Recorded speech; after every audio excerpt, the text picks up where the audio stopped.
How to fix mobile data is not working in Oppo Reno 14f. So let's start the video. First of all, open settings. In settings, here you can turn on or off your airplane mode 2 to 3 times. After turn on or off your airplane mode, then check your network connection works properly or not. After check your network connection, then scroll down and click on system and update.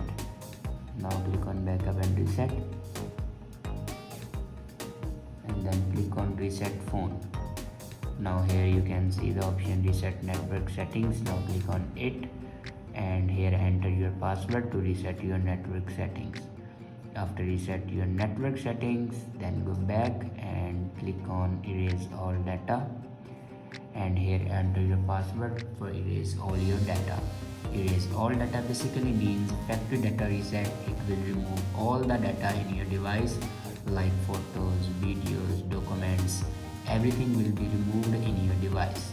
After doing these steps, your problem will be fixed. I hope this video is helpful for you. Thanks for watching.